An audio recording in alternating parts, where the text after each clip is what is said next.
This is Where Did the Road Go?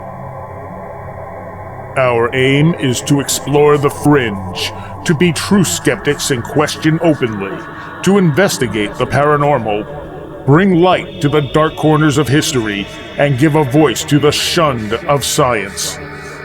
We deal in mystery and the important questions that these subjects bring to light. What is reality? Who are we? And why are we here? Join us on the web at wheredidtheroadgo.com for a full show archive, links to all our social media, upcoming schedule, and much, much more. Now, join your host Soraya on this week's edition of Where Did the Road Go? And welcome to tonight's show. If you are listening live here on WVBR, you can go into our chat room and ask questions at wheredidtheroadgo.com. And real quick, our patrons, if you are interested in supporting the show, become a patron. Go to the website again, and there's a link for it. And trying as often as possible to get some extra content from guests. The last two things I put up for patrons only were spooky stories from Peter Robbins and Nick Redfern. So, shows will always be free, archive will always be free, but become a patron for $3. You'll get extra stuff, and we're working on merchandise as well. All right. Tonight, we have, you know what, I'm going to let you say your last name. Andri Goncarovs. Okay, because no matter how many times you tell me, I'm going to screw it up. Sure. Well, that's not your most common name. No, and it's not exact. It's sort of how it's spelled. Yeah, it is. I mean, if you look at the letters and understand that some of the markings under and over letters got dropped in the translation of families coming over, there would be a check over the C and a soft letter under the V, and that's why it sounds like it does, but doesn't quite look that way. Right. All right, and you are the co-owner of the Antique Center, also known as the Antique Mall to some people. Right. The big sign says the Ithaca Antique Mall, but due to historical zoning, we can't easily change that. So we've been the Antique Center, the Ithaca Antique Center, for about 10 years. And you've had a lot of spooky occurrences there. Yeah, I guess some people would say they're spooky. To me, they're really just normal, not necessarily every day, but interesting occurrences. And might I add, if you read the short synopsis that I put on your website, just unexplainable. Yes, yeah. You're not someone who's labeling these things as one thing or another. No, I've been a lifelong interested researcher of paranormal activity. I don't have any books to my name or major articles anywhere, but I have been with individuals to discuss some of the things that I've experienced, not just at the Ithaca Antique Center, but in many other places, and try to come up with a reasonable explanation as to why these events happened, how they might have happened. That doesn't make me a skeptic, however, because try as we may, or try as I may, there are just some things that are just so difficult to explain logically. Well, a skeptic really means someone who questions. Right. And so you're a skeptic in that question. You're not a debunker. You're not just saying, this stuff isn't real. Nomenclature is important. All right, so let's talk about some of the stuff that happened there. We have a couple of videos we're going to be putting up with this when it goes up into the archive. Sure.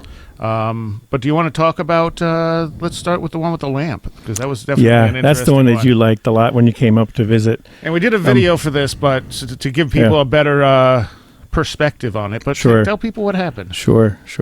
Well, first, just a disclaimer, the video was more description of where things were, and I couldn't actually make the lamp do what it did, but I could at least point the trajectory of things. As far as we know, nothing paranormal exists on the video. As far as we know.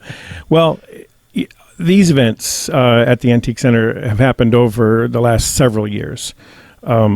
And most of them are short-lived occurrences, maybe single occurrences, maybe repeated over a short period of time, but nothing long-term, with the exception of one series of experiences that I feel were connected, and we'll get to that later in the show, because that really turned my attention to the power of some of these energies that are out there.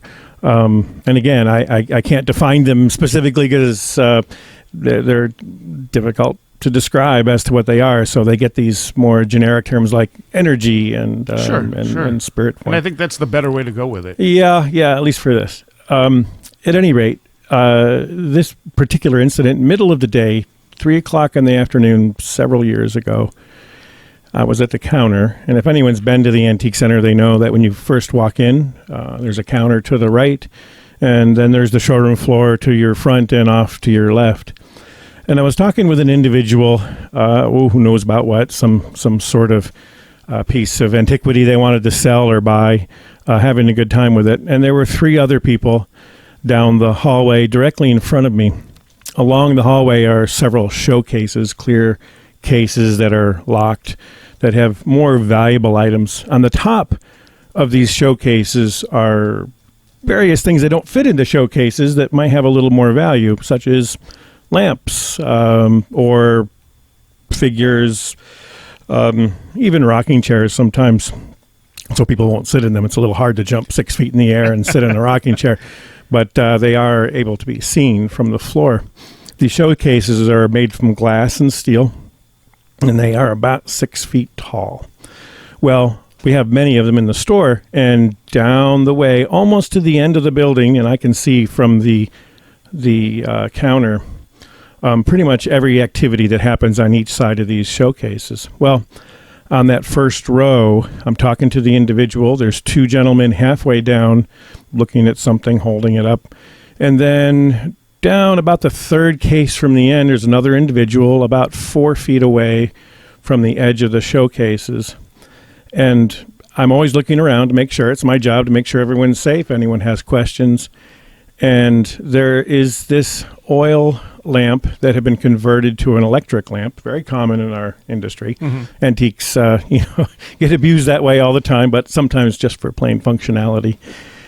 And on the top of this lamp is a glass chimney, which you would see in an oil lamp, and surrounding it is a glass globe that has a hole that allows the chimney and the light bulb to be surrounded by. At the bottom of the glass globe is this cup of metal fingers, spring steel, but not very strong. The globe itself is about 4.5, 5 pounds. It was a very large globe. The chimney surrounding the light bulb is sticking up through the glass globe. So we have 8 inches from the top of the globe, and this is milk glass, which is an opaque white glass with bumps on the outside called hobnails in the industry. So there's about 8 inches. And as I'm looking down the aisle, I see the white globe literally launch itself from the lamp, clearing the chimney, not knocking it off, continuing up another 6 inches, turning slightly to the left, falling straight down, hitting the top of the showcase, and then bouncing up a little bit from the shock, not shattering, and then falling to the ground, hitting the carpet and shattering into, 1,000 pieces. And this all took place in about 2.5 seconds, maybe. Right. The man who was closest, it was a moment of hilarity, looks up and towards up to the front, and he says, "I didn't do it." and of course the 2 other guys, they're there, and they start laughing, and we all start laughing. But the man saw this happen. The 2 men saw it happen. I saw it happen. The only one who didn't see it happen was the man I was talking to. So a very excited conversation took place up at the counter about what we just saw. Of course, after we cleaned it up and made it safe. Now, one could spend a little bit of time thinking, well, okay, maybe someone was trying to pull something or whatever, but my eyes were on it the whole time, as were 3 other people. Yeah. We're talking about a number of pounds of glass. That would be a lot of force. And as people will see on the video, the top of this is not easy to. You have to reach up to get to the top of it. When you were trying to demonstrate, it was hard for you to get it off the top, to begin with. I'm a 1/4 inch shy of 6 feet, and my arms are very long. And it was difficult to get the globe that I was demonstrating for you up over the chimney, let alone another 6 inches. Right. And then give it a little bit of a shove so it would fall over to the left. So, and that's not an uncommon experience, although that's a little bit more dramatic. There were other things that happened that were maybe a little bit more interesting and then forced me to investigate it a little bit more seriously on that particular end. But the globe one was rather unique because it meant that there was some very strong force that pushed that globe up and over. And we looked at that lamp over and over again. There were some others that individuals who I consider to be aware looking at it, and no materials, and there's just no way that the springs on that could push that much weight up in the air. We tried to make it happen and couldn't even come close. Whatever happened to it? What happened to which? To the lamp. Well, it sat there for a long time thinking, well, maybe there's a phase 2 here. Yeah. But no, it did not. And I think it ended up in the back, as it does when things are disturbed like that. So you have a collection of haunted artifacts in the back. Well, I don't chafe at the word haunted, but they are less useful and less pretty. Let's put it that way. But oftentimes we'll take them apart and sell the parts to people who are looking to fix things. It was a pretty lamp, I have to say. But not after the globe was gone. No, it was just it was a converted lamp with a glass chimney at that point. Now you also had an incident where glass bottles were rolling off the. Yeah, that was good, and that was around that time, maybe 6 months or so. An engineering friend of mine who works for Sikorsky. It's a helicopter manufacturer. Their main base is in Connecticut. But they had a satellite operation in the Binghamton area. And very, very intelligent man. We have some good laughs. I worked for a consulting firm for many years, and we did some safety studies on helicopter equipment. So I knew all the parts, and every once in a while I like to exercise my lexicon of helicopter parts just for fun. And so I'm talking with him. I'm upstairs, and if you've been upstairs before, it's a rather unique building, and we can talk about the history of the building. But the architecture is rather unique. It's a huge Quonset hut made from Pennsylvania yellow pine, and so the upstairs it's 16 plus feet from the bottom to the top, maybe a little bit more. All curved, and how they built it was rather unique. They had they didn't bring in the pieces all curved. They had these pressing frames where they were able to get the wood steamed or wet, I'm not sure which, and then curve them to the direct to the right curve, and that became the skeleton of the building. And then they would put the wood over, but it was all wood. There's no metal in that building except for some places where they connect the wood to the concrete floor. Oh. So it's very interesting. So when the wind blows and things like that, you hear various noises. You might think that they're kind of interesting.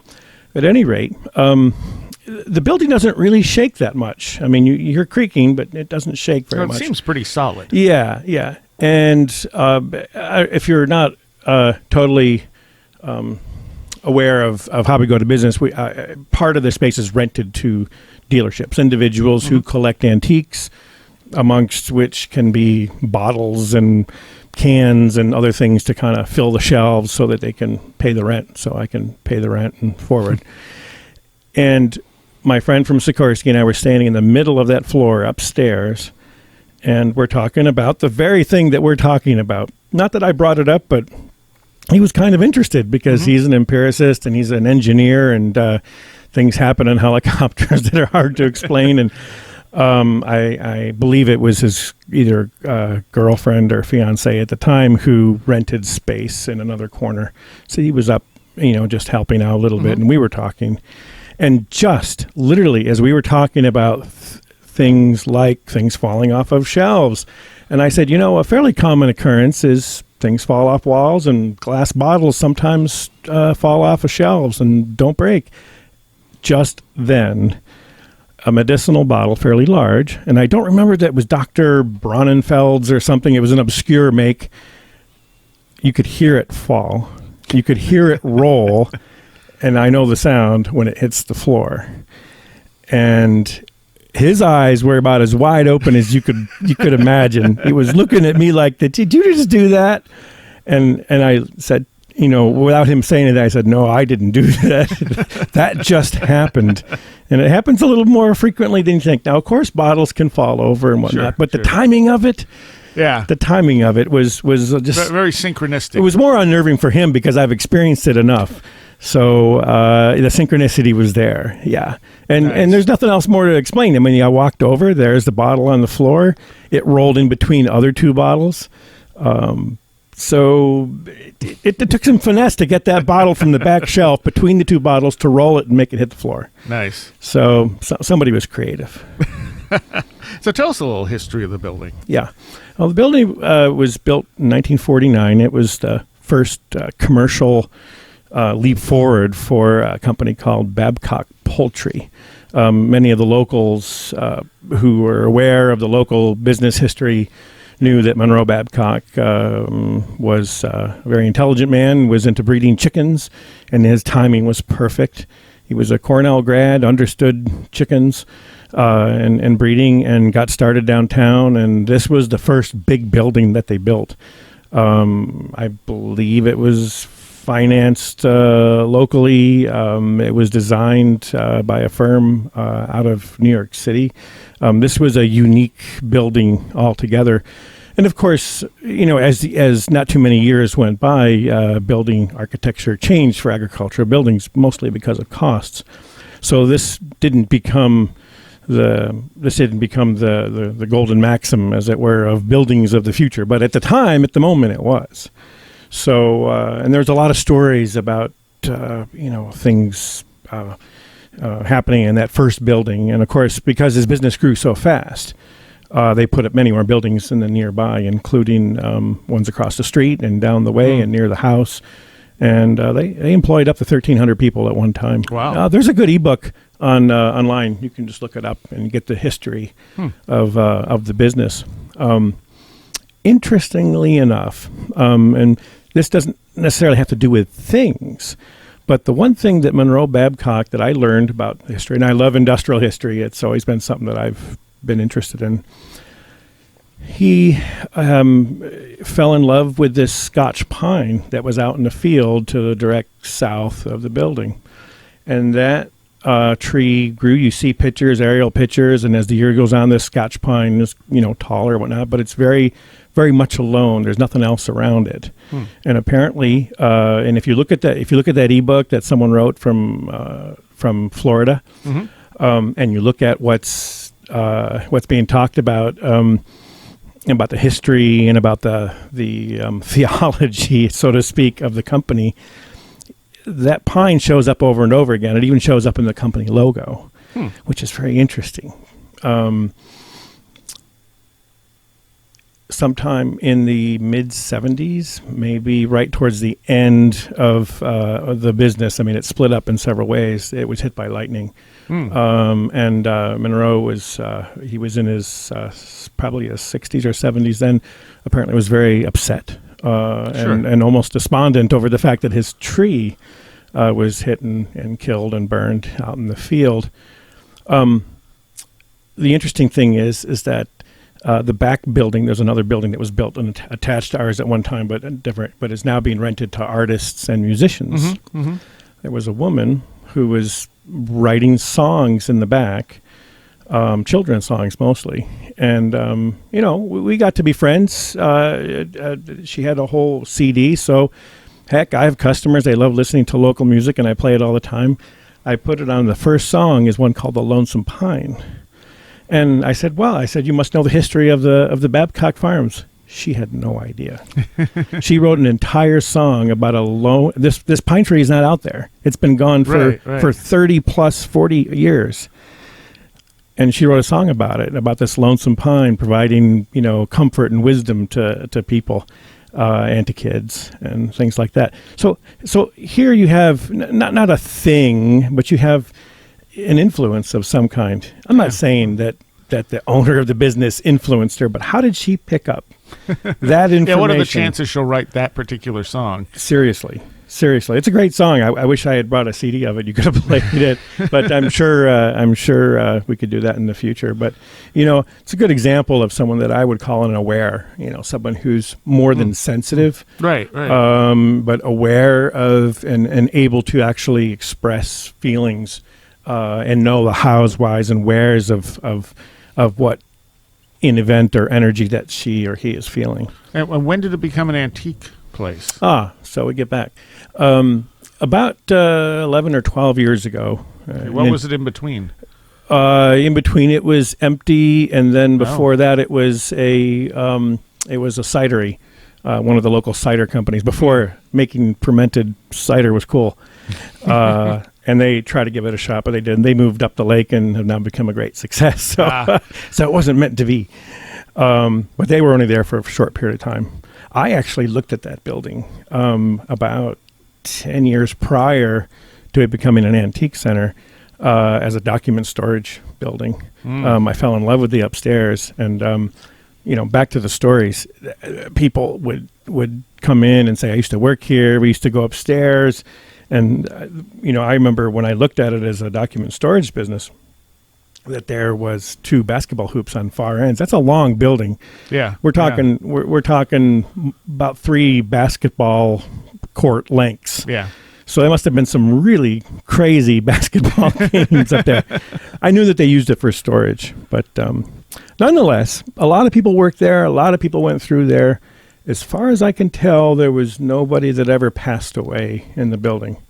I've had some people who I would consider to be sensitives or maybe even adepts that have been in, and there's always the detection of some kind of energies there or departed, but no traumatic endings except for possibly millions of chickens. Right. Yeah. Yeah. They were a chicken broodery, so they raised chickens to send them out to hatcheries, who would send them out to large scale farms or other hatcheries for their particular stock. So. All right. And you've been there how long? I've been involved for 7 to 8 years. All right. And as you said, pictures falling off walls, things like this are fairly common. Yeah. I mean, some are totally explained. I mean, people pick them up during the day and put them back on the hook and pulls them down to secure them, not knowing that they're loosening a nail or a screw. Right. And the timing of it sometimes is odd. But there are some that are just too hard to explain one night, and oftentimes I'll do my paperwork at night so I don't have to worry about interacting with customers. Right. And there's a stairwell that goes to the upstairs, and I leave that door open. It's got a magnetic fire door there, but I leave it open to allow the air to move around. And one particular night in the spring, a couple years back, I heard that telltale sign of a painting with a frame and glass letting go. But it didn't stop there. It rolled down on its edge all the way to the bottom. No problem there. That happens once in a while. It happened again. So a second one followed it. And there's only railing on one side of that whole stairwell. And it was on the side where there's no railing. So it's not one that gets brushed very much. It happened again. All in the same night, within 15 minutes each. Separated. They came from different parts of the wall, too. So one didn't loosen the other. One didn't loosen the other. That's right. And in 2 of the cases, the nails holding the paintings were still there at the angle that we normally put them in. So that was more than interesting. It didn't worry me, but there it was. I mean, 3 paintings, tumbled down on their edge all the way to the bottom of the stairs. 2 women and a dog. So someone's rearranging for you. Someone's rearranging. Someone who didn't like those paintings. Now, I believe you told me this one was very interesting. Grandma's ashbox. Grandma's ashbox. Well, part of the business is people coming in.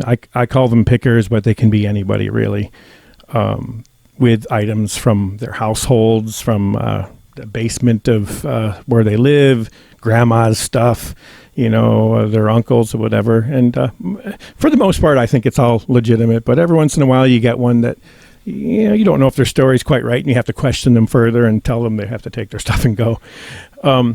With this one individual from Moravia, and I do have to say that we're inching closer to some of the better stories, and so that'll keep everyone on the edge of their seats. But I can't tell you the names. I really can't. That's good because that's good. Some of the things that did happen really did happen, and there are individuals involved locally that are still here. And that's good.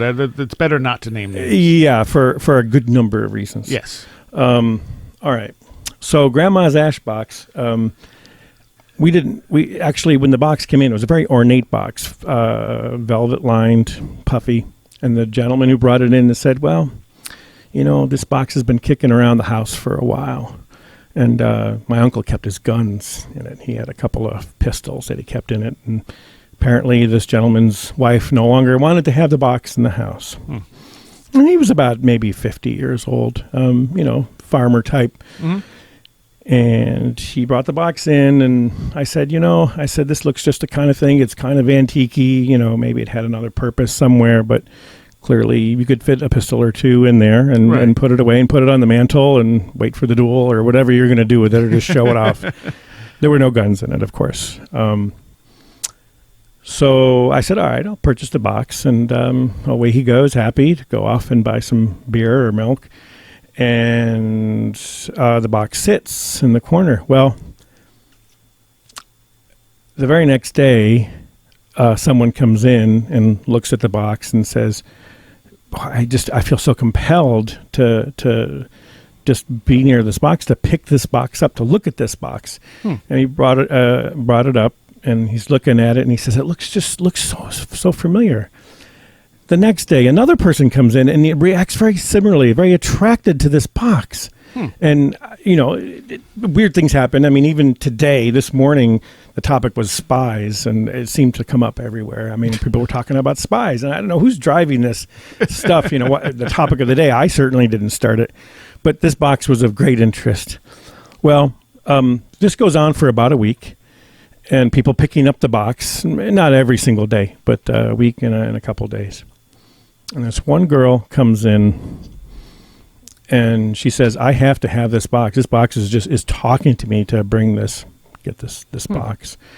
And, in the course of conversation, I say, where are you from? She says she's from Moravia. This box was from Moravia. It's very interesting that she'd be attracted to it. That was interesting. She buys the box and goes away. The very next day, I get a frantic phone call from the man who sold me the box. And he says, do you still have that box? And I said, no, I sold it.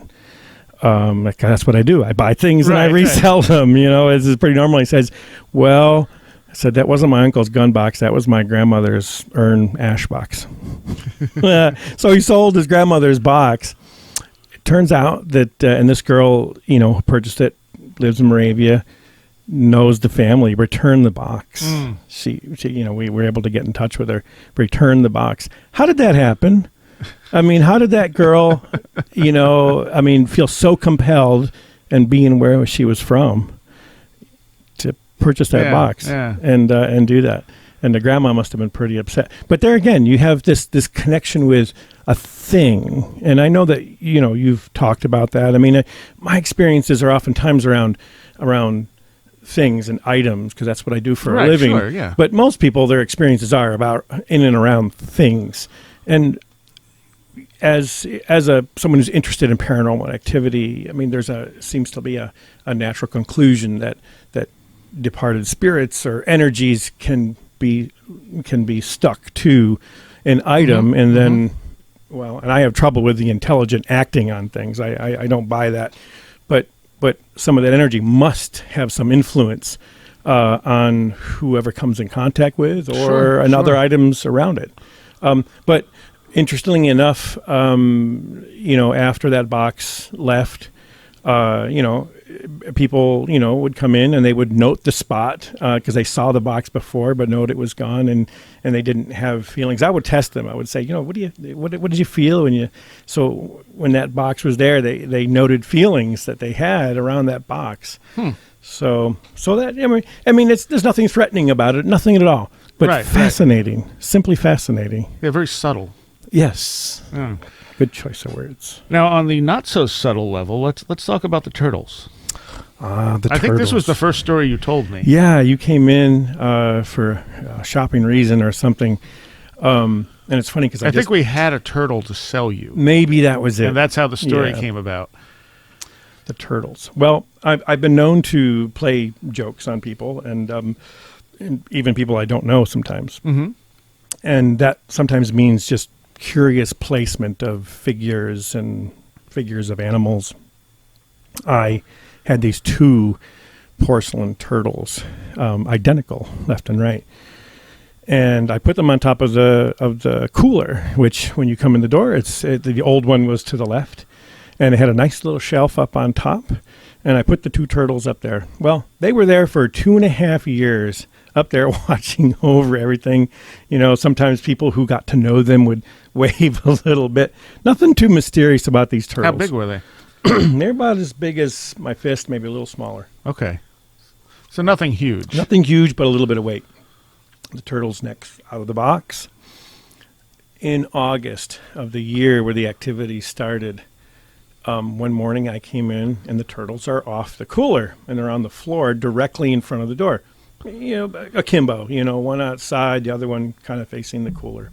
I didn't think much of it. I thought, well, maybe something turned on or off or, maybe a squirrel came in and knocked it off, but it's not possible because that would have set off the motion detectors. We have motion detectors. We have more detectors for everything in that building, for value, but for insurance purposes too. And that went on for about a period of 2, almost 3 weeks, where the turtles would, every day I'd put the turtles back up and down they would come. About the maybe the 10th time, I didn't keep track exactly on a calendar. It's not my nature. I came to the door. It was a beautiful morning, and the 2 turtles are side by side looking out the door. Now, at that moment, I said, someone's playing a joke on me. Right.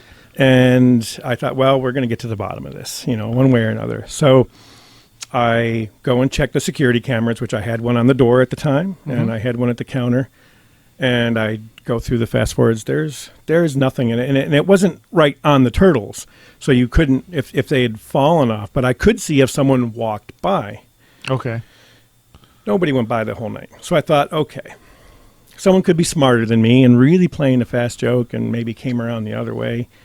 So we have a security panel, and the door is secure, and it's the only one that works with the security code. You have to come through that door, and you have to go and ring in your security code to say that you were in the building. Well, guess what? I called the security company, and no one had been in. This continued for another 10 or 12 days, and the turtles would come off. And I was beside myself, and I quizzed all the employees that came through, and they all thought, well, not all thought, a couple of them thought I was a little crazy. But nonetheless, here these turtles are falling off with some regularity, and there was that one day where they were both facing out, and that was just a little too weird. Well, about 3 weeks in, the turtles are off again. This time, one turtle facing the door, the other one neck broken. Interesting. And I thought, well, this is getting slightly creepy, but I can handle this because, I see this stuff all the time, right? So I take the unbroken turtle and I put it up on top of the cooler. He doesn't come off for almost 3 months. He's up there all by, or she, I don't know, up there by himself. The broken one I set aside. About that time, a group of people walk in, a woman and 2 men, maybe in their late 20s, early 30s. And the woman walks in, and within a second, her head turns like Carrie in The Exorcist. It literally just turns. And she looks up and she goes, "What's up with that turtle?" She knew that turtle was special. I had no idea who this person was. I didn't tell her that there was a turtle up there. So as we go through the conversation, I tell her the whole story about the turtles. And she tells me that she's part of the Paranormal Museum in the Lake Niagara district in Canada. I gave her the turtle to put in the museum. And she was thrilled with that, of course. But but so they have the turtle at this moment. But she knew that the turtle had some special something going on with that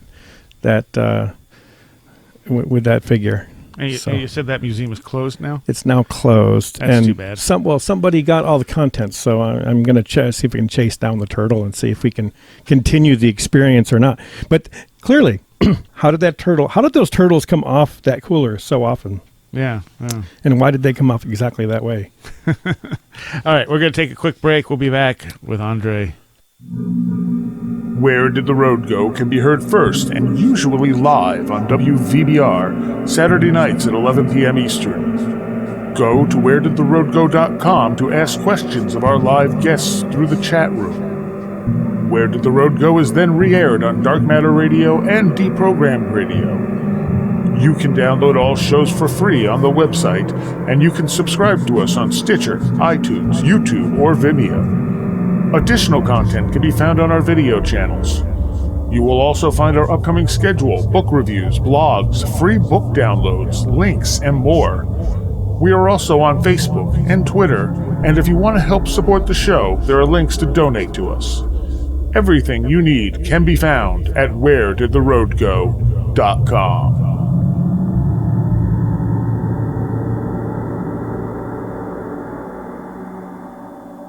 And you're listening to Where Did the Road Go? And I'm here with Andri Goncarovs. Thank you. Co-owner of the Antique Center, up Route 96 here in Ithaca. And it says Antique Mall, just to avoid confusion for people. Or to add to confusion for people. And we've been going over some of the experiences you've had in this place. And let's see, what were we up to here? Oh, the strings. We actually did a video on the strings. Right. So let's. This was kind of just subtle and weird. Sure. Again, many of these things were my own experiences. I didn't have someone right there to corroborate every single thing, and I wish I'd had the wherewithal to actually video this one. This one was kind of fun. Yeah. Again, I'm sitting at the counter, and it's the middle of the day. The middle of the day for me is like 3 o'clock in the afternoon because we open up a little later. And we, all kinds of things. The door is open. There might be wind blowing. There could be a lot of people moving in and out. So there's a lot of factors that could be involved. But I'm the only one in the building at this point. And it's a very clear, calm day. And I'm doing some paperwork, getting caught up. So when I'm not dealing with, customers or dealers coming in or people looking to sell things. And on the post to the wall directly in front of me are there two paintings, small ones that would fit on the casement of the door frame. And behind the painting is a string, a heavy string, left from another piece of artwork that had been there. These are not very large pieces, but there's enough of a tail there, maybe 4 or 5 inches between the next painting. And behind the second one is another piece of string that could have been a little bit lighter. Well, as the video describes, and I tried to reenact it for you, but something caught my attention, something had moved. And I thought, well, maybe something was preparing to pitch off, the top of a case, who knows? And I see the string that is about dead center in the casement, looked like someone took their finger and tweaked it. And it goes about a solid 2 inches to the left and then swings back, jiggles back, settles down. And I go, I wait, and it happens again. Tweak, and it goes up to the side, and then nothing happens for a good solid maybe 10 minutes. And then directly below it on the other one, there's a little bit of a cord, another string. And the same thing happens, except this one really goes up, like someone really whacked it. And that was the lighter of the two. That was the lighter of the two. So, there you have something very, very interesting, not particularly exciting, or violent or noise or whatever. Right. Yeah, but clearly some energy. And this... there were movies, I think, about, I can't remember some of them, but there was one that describes, beings from another dimension trying to get the attention of someone. Yeah. I don't know. I mean, I don't know what kind of proof we could have on that one. But nonetheless, there it was. But trying to be the inquiring mind that I am, I continued my work. The next day, I'm sitting at the desk, very similar, and I'm aware that there could be a good number of things that could have done that. I looked behind these paintings. There were no insects. There were no rodents. There was no other electrical cords. There was no wind in the building. There was nothing like that at all. And you would think if there was a wind, it would have blown both strings at the same time. Or the other direction, because the wind comes in the door, so it would have blown to the right, not to the left. Okay, yeah. The downstairs doesn't have any fans, and it wasn't a particularly warm day, so I wouldn't have had them on anyway, and there was no one else in the building. So I had those three, but then the next day, as I'm thinking about it, of course, and I'm doing some more paperwork, and there's strings everywhere because we use string tags and we tie things. It's a very common thing to see them. Underneath some paper where I'm working, there's a tail of another string, and as I'm writing, it flips to the left again. This time it's right in front of me. It got my attention, so much so that I have two friends who consider themselves aware, and one considers herself an adept. Invited them over, said, we're going to sit and find out what this is all about. So we planned to meet a couple nights later, about 10 o'clock at night. And it wasn't a seance. I don't believe in, I don't follow that. I mean, I'm sure there are people that can do it, or people who are interested in doing it, but I just wanted to get some sort of physiologic response, either on ourselves or to see it again. And we put strings in different places and hid them partially, and we were there for 3 hours. And nothing. Of course. Nothing happened. And, of course, we did all the things you see in all those Ghostbuster type reality shows. You talk, you say your things, but absolutely nothing happened.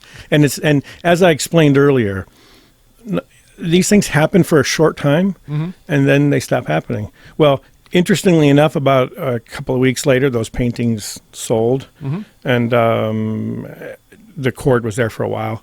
Nothing like that has ever happened again. So, you try to explain, what forces could have made that happen. But there's nothing logical that can explain it. And if it wasn't intelligence, what's it trying to communicate? What was it trying to communicate? Clearly... String theory. But clearly it got my attention, and there's some other individuals who come in from time to time. And I don't know whether anyone can be, self-proclaimed as an adept, like they can actually manipulate the environment. And I suppose there are people like that. Sure. But even recently, someone came in looking for their purse that they left. And she said, this place is just full of all kinds of things. And I said, yeah, there's a lot of stuff. And she said, that's not what I mean. Has anyone ever investigated in there? Like any ghost hunters or anything like that? There's an individual not far from here who came in once to do a quick walk around and said this would be a great place to do it. I'm sure. But no one official. I mean, you have a lady that follows some of your workers. Well, that was the one and only time where we actually experienced an apparition. We've had all kinds of, like I said, there's noises. We went to the one room where some of my customers have reported whispering in the corner. Yes, we did that on the video. Turned out to be the room where they mulched the chickens. So, and someone did get hurt back there, but I don't know if there's anything real about that. It's hard to make a connection, but that's the corner where, and these people don't know each other. At least I would suspect that they're not setting me up, in some respect that would be almost absurd. I have thousands paranoid. I have thousands of customers, and it's not likely that any of these people, would corroborate something like this. But indeed, on 5 separate occasions, they reported hearing something like whispering in the back. There's no machinery back there. There's no... Yeah, it's a small little storeroom. It's a small storeroom, yeah. And there's that spooky 7-foot Santa there. I was going to say, with a creepy-looking Santa. Well, it's more funny than that one. I mean, he's we used to have him on the floor around Christmas time. And 3 winters ago, that particularly warm winter, much like we're having now, One of the back doors blew open, the alarms went off, and the sheriff was there before I was, and apparently one of my brighter than average employees put a toy plastic gun in Santa's hand, and the sheriff. I knew he was in there. I got in, and I hear this laughter coming from the back of the darkened antique center at 3 a.m. And he said, Santa almost got it right there. He had his gun drawn, the whole 9 yards. So, because he put his flashlight up, and there was Santa. So he's been banished to the back room. But I doubt the Santa has anything to do with it. But to have 5 separate instances of someone hearing something reported as whispering. Yeah. I've never heard specific whispering myself, but 5 separate customers, not dealers, but customers hearing it in the corner. Not reported as anything violent or can they aggressive. tell what it's whispering? Well, that I would ask the question, and no one could hear, but they could hear a whisper of some type. And these aren't people that I would have expected to tell me. You know, they looked like normal people. They didn't come up and say, I'm a Ghostbuster. And, or I'm a psychic. Or I where hear they that might be prone to picking this stuff up. Yeah. And so I thought, well, maybe one of the speakers is going off a little bit. And we played with the speakers endlessly because there's speakers throughout to play music to make it an enjoyable shopping experience. So that... And recently there was the 5th one was very recent, like in the last couple of months. So that's one of the only ongoing things. But again, I don't feel threatened by it, and neither did these people really, except for one person who was a little wigged out. But this isn't the apparition that follows. This is not the apparition. How did we get to the whispering? It was the only apparition. Well, one employee was working with a customer, and I was kind of down where the whispering takes place, and I can see down towards the loading dock and work area. And I don't like customers to go back there, for a lot of reasons. There's machinery, there's tools, there's things in the way you can trip on. Right. And this one particular employee, his work is mostly in that particular room. He walks in to the loading dock area, and I see a woman in a dress. I mean, it wasn't a fancy dress. It was just an older dress, a little bent over, following very closely. And I go, well, he knows better than to let someone go in there, especially, someone who might not be stable on their feet because the person was, looked a little feeble. Yeah. So I walked down, and I used the employee's name, and I said, do you have a customer back with you? No customer. Not at all. And it was clear to me. And what was even more interesting is that another employee had been in the area and saw him working with someone. And he hadn't been at all the whole time. He was just doing his little thing. So it was corroborated by another employee seeing someone with him. About 3 or 4 months later, we had a second sighting. I didn't see it, but someone else said that there was a woman that was in the back looking for something, just by observation, pawing around, and it was in the same area. So I don't know what was back there that was attracting that particular whatever, but there it was, again, unexplained. Someone else reporting it to me, saying that they saw something quite like that, and the employee actually that had the first experience didn't report not only not working with someone, but didn't have any feelings otherwise. So interesting. Yeah, that's the type of thing I would think most people would say. Well, something that this woman owned got turned in, and she's looking for it. Could be. Yeah, could be. But I can tell you this: is that I've had animals there. I've had my 2 dogs. One passed away this summer. Interesting story with the second one and coyotes, but that's another radio program. But the one I have now, and you saw it, she will not go in that room. Oh yeah, the whispering room. Yeah, not at all. She will not go in that room. She'll stick her head in, and she comes right back. And I go in there often to hit lights or whatever. So she's turned on to something that says, don't go in that room. She peeks in, and she heads right back out. Otherwise she follows you everywhere. She does. She follows customers everywhere. Yeah. She's great. Sarah is the best dog. Yeah. All right. And let's talk about the Campfire Girl dress story. Oh, yeah. We got a few minutes left. Yeah. In a nutshell, again, about, how these things, how these influences happen. Young couple comes in, goes upstairs, sees a very old Campfire Girls outfit. They're very interested in it. They collect a little bit of it. Very interested, asking for prices. We call the dealer, trying to figure out if we can get them to buy this. They go away. We weren't able to satisfy the pricing. Figured they needed to think about it. They come back the next day with a picture of their great-grandmother, in a Campfire Girls outfit. Same tears on the collar, and we look at the collar, and it's her initials. It's their great-grandmother's Campfire Girls, who was wearing it in Georgia in 1912. That's where the picture is from.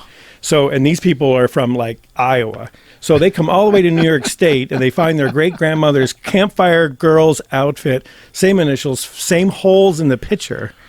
They got the picture from their mother. Or from her, I guess her or his mother. I'm not sure which one it was now. They bought it. I'm sure. They did. They really did. But how did that happen? Again, how does that connection get made? So, all right. We got a few minutes, right? Oh, yeah, we got time. Don't worry. Yeah. So we have this one story that must be told. Okay. This really did happen. Okay. I assume all of this stuff really did happen. It did. But this is the one that turned me to... These forces have a little bit more power / possibly intelligence than we might give them, have given them the thought to. It involves me and a couple other individuals, but this one got my attention in a severe way. I move a lot of furniture. I hurt my back a little bit, a little sore. Was going to see a massage therapist, local massage therapy spa nearby.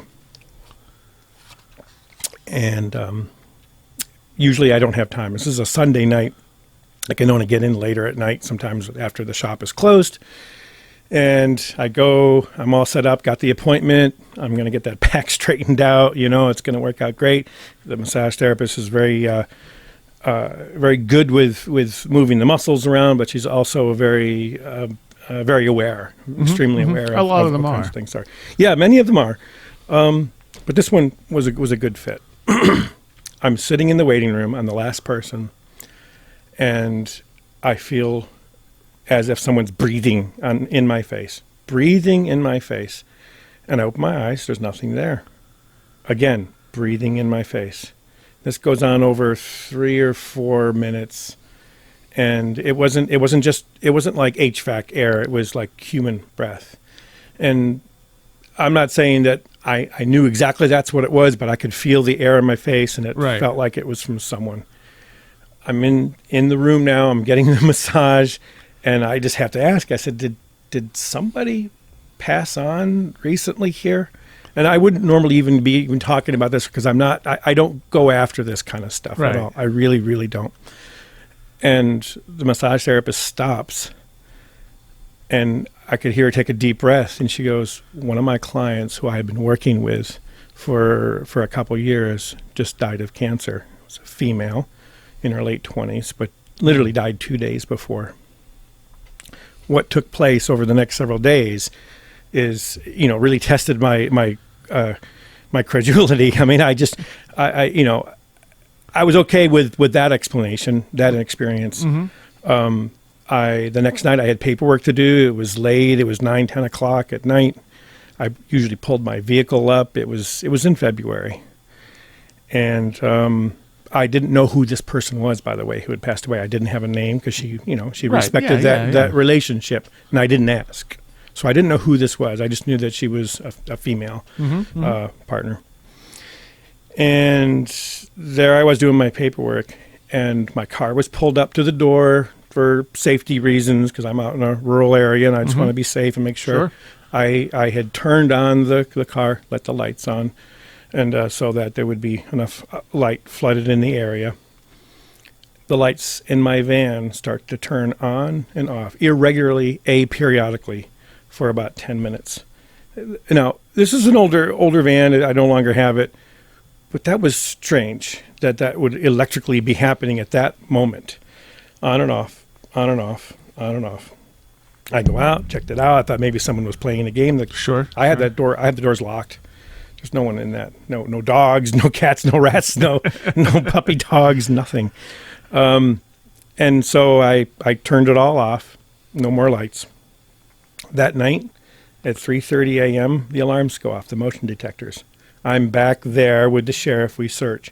Every night for 5 nights in a row at 3:30 in the morning, the motion detector goes off. We check. I have the technicians in. We look at all the sensors. It's the same sensor. It's the one right by the front. Mm-hmm. And I have no explanation as to why, and he has no explanation as to why that's going on. But after 5 days, it's done. It stops happening. No more motion detectors going off. Nothing, and we don't have an answer for that. On the 6th day, maybe it was the 7th, I leave the computers on often, and this is what gets to be towards the edge of I can't believe this is actually happening. Mm-hmm. I'm always searching something on the internet, this piece of whatever, this post or whatever, Sure. And I'm always looking at news articles or whatever. I don't read the Ithaca Journal, not because I don't like it, it's just that there's not a lot for me to read unless it's local. When I came in that morning, the obituaries are up, and it's the name of an individual.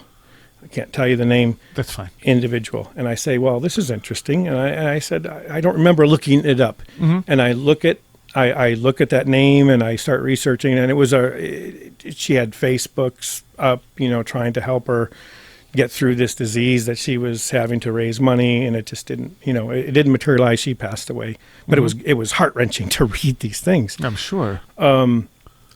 So back to the massage therapist a few days later, and I said, I tell her all the experiences, and I said, was it this person? And it was. Wow. So again, how do you explain that? Was it this person that was involved? I mean, did they need some kind of, I never contacted the family. Sure. And I didn't try to contact her, just made an acknowledgement. That's all I did. And maybe that's all that was necessary. I don't really. And it just stopped after And that. it stopped. That was it. That was the last thing. I recognized the name a little bit later. I saw there was a request. So she had been in the store at some point in time, many, many, many, many months before. But that could have been just pure coincidental. Yeah. But clearly, I mean, something was going on. And why did it connect to you? And why did it connect to me? Yeah, I mean, I'm not a Ghostbuster, but I'm aware. I mean, I accept the experiences as normal, we talked about it growing up, that kind of thing. But when I explain that story, sometimes I hear some great stories back from individuals who have had experiences similar. Some of them sound a little sketchy, but this one just gave me the biggest pause that there's more energy. There's more going on than we give credit to. And it's just real. I'm just a normal guy, and these experiences just, they happen from time to time. But that one stopped me. That one had me thinking. Well, we have a couple more here we can go over, although not as dramatic as that one, I'm sure. Mm-hmm. You had, what was the one I missed? The security camera TVs going on and off.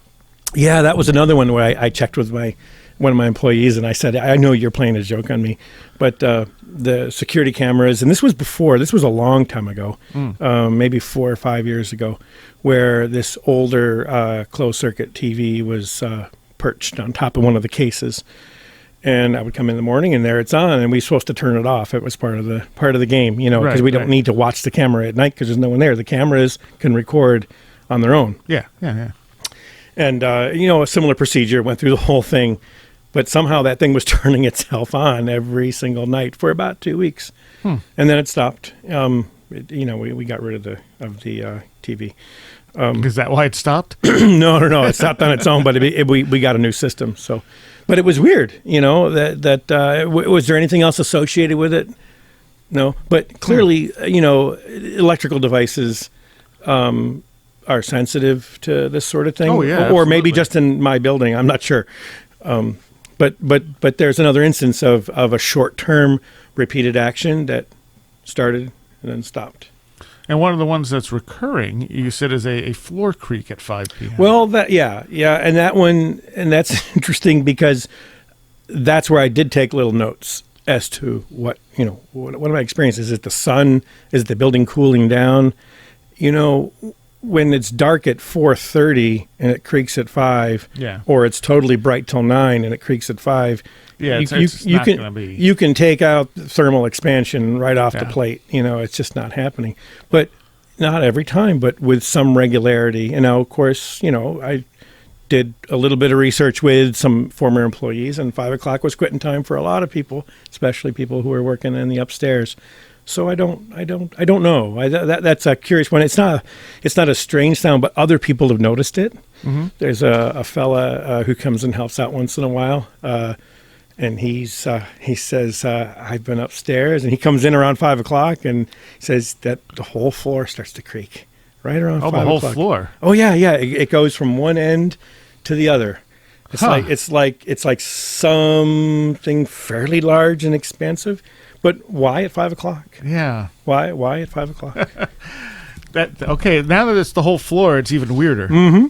I thought it was just like one part of you'd hear like maybe someone stepping and making. Well, I mean, one could think that, but if you didn't know what the difference was, because I clearly, because I can hear it's like as I described, it's yellow pine, and these are tongue and groove joints, and you walk, and you hear the creaking of the walking.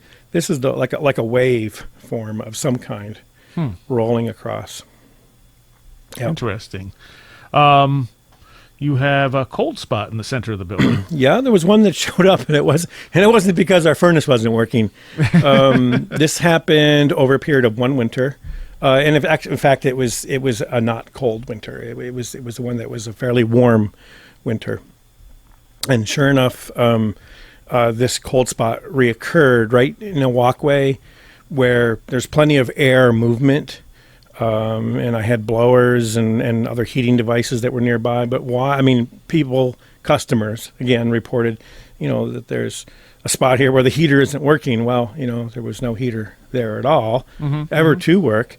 But that centerway, there was definitely a cold spot. I couldn't associate it with anything. I couldn't bring it to an association of any particular item, but it only lasted for about a month and a half. Oh, and it wasn't during the coldest part of the winter. Right. So, but a noticeable cold spot. And do you have a radio that turns on and off, or did? Well, there was for a while. I had an individual, a Marine who fought in Vietnam, fixed radios, passed away, and this radio we put in the back. That one that was always a little unnerving because. It would be tuned to a radio station, an AM radio station, a talk radio station of some kind. And you'd come in and you'd hear voices in the building, and that there's no one supposed to be there. And why their alarms aren't going off, I don't know. And that lasted for like a month. So, all right. Yeah. Sure. Well, I guess we could stop there. Okay. You've had a bunch of other experiences in your life, and maybe we'll have you back to talk about those. Oh, that'd be sure. I'd love to talk about those. I mean, that pretty much exhausts the antique center. I mean, there's lots of little things that happen. Yeah. But some of my I've always had a fascination with factories, old factories, including the Ithaca gun, which I have some great stories from that. So yeah, and tell people the address of the antique center. 1607 Trumansburg Road. It's right up on Route 96, heading towards Trumansburg, right-hand side.